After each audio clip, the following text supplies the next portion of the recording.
This is a recent story about my terrible situation with AIDS and the actual agency that was the main problem.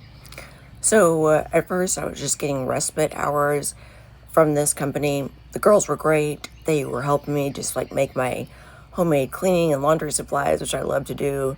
They would like get down on their hands and knees and scrub stuff. We laugh and joke. We would play with makeup. My boyfriend would get a break.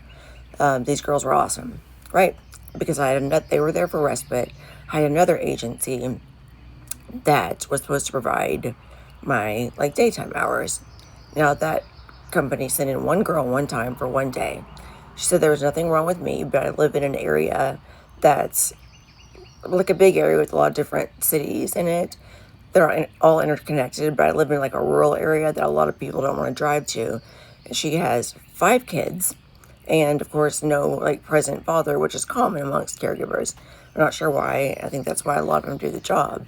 Um, it's something that they can do and honestly call in for a lot. And I'm not throwing shade at that. It's just the reality.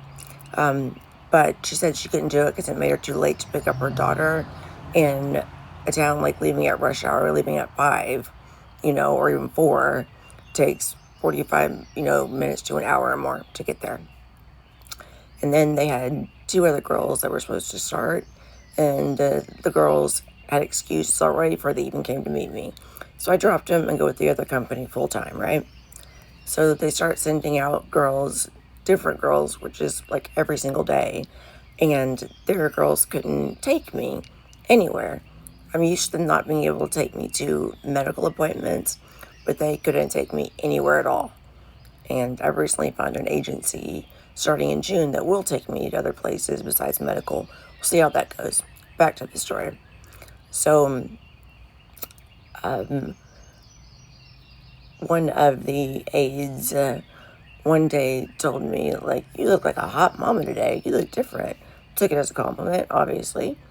And then she kind of moved further on and said she had gay feelings for me. And, normally I wouldn't be like bothered by that. That's, it's still kind of a compliment. But she kept kind of pressing it. And then we were in the laundromat because my mom wouldn't allow me to use the washer and dryer here. She spilled a little bit of vinegar on her shirt, but would hold it up and like was showing me like she had a bra on, but wanted me to look at her boobs. And was talking about her boobs, and so I would just like avert my eyes, ignore it, until she kind of cornered me at one end, lifted them up, and started talking about her boobs. Where I had no other choice, like but to take a glance at them and listen. Made a comment about my boobs, like how they're a lot smaller or something than now.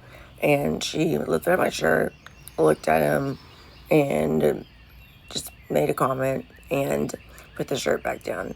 I reported this to the company, and also I did tell some of the aides that I was probably going to have to switch to another company and just keep them for respite like before, because it didn't make sense for them to come in for 4 hours here and there at a time, somebody different that I can't train, when my boyfriend would still have to be taking me everywhere and doing everything, and we wouldn't be back till late. So my dad comes downstairs one night and he's irate. He's technically my power of attorney, but he doesn't have control over, any of my choices or anything like that. He just does it to help me out. And because they started trying a lawsuit when I was in the ICU and obviously could not participate in that.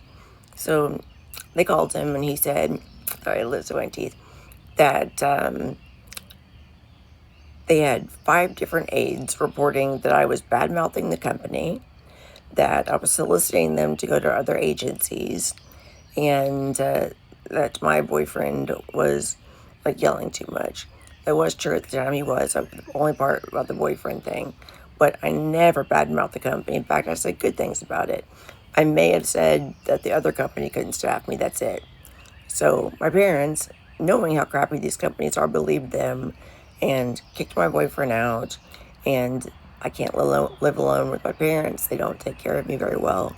My mom's exceptionally cruel. So we got a hotel, and I ended up having stay away for 2 days because I was terrified of them having him leave.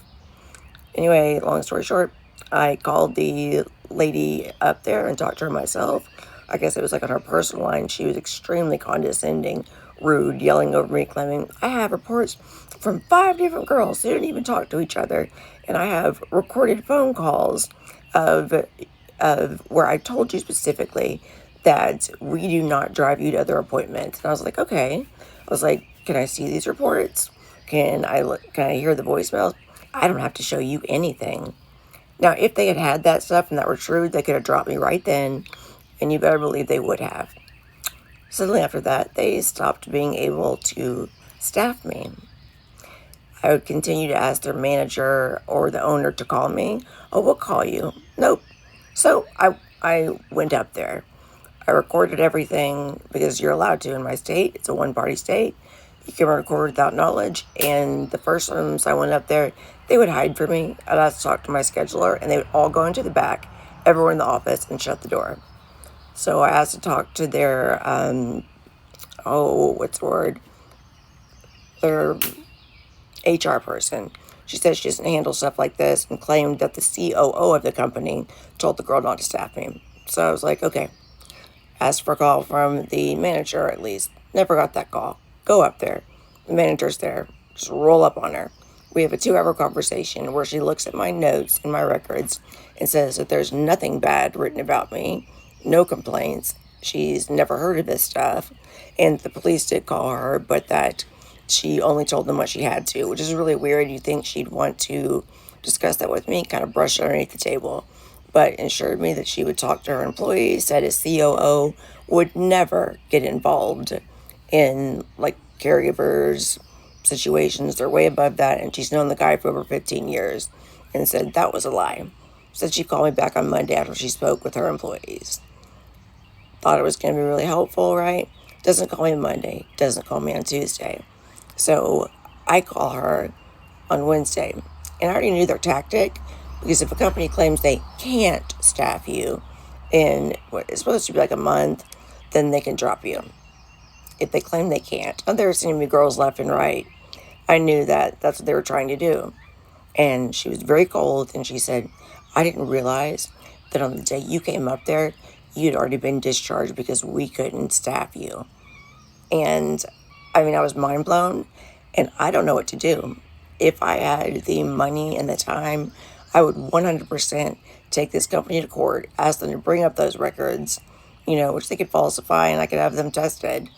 I would love to be able to do that. Part of me wants to raise money to do that because they need to be made an example of, but there's nothing they can do. The DHS officer said they can drop you for whatever reason they want at any time. So I said, so they can do that if I'm a quadriplegic and people don't want to do the job? Well, no. So they can make up lies about me and claim they can't staff me and slander me, basically. Well, no. So they can. They lied and they did all that. Their name rhymes with Dome Delpers, if that gives you any say. What does that mean? Any clue. And I'm extremely frustrated. I would like to know if there's anything I can do besides report them to the Better Bureau business. I don't know, but I really wish I could take them to court. This is completely unacceptable and unfortunately happens all the time. If you have similar stories, please post about them. We need to think of a common hashtag so we can make a collection. Post ideas for hashtags we can use underneath this, please, and start sharing your own stories. We've got to speak out and get this change. Help me. Have a good day.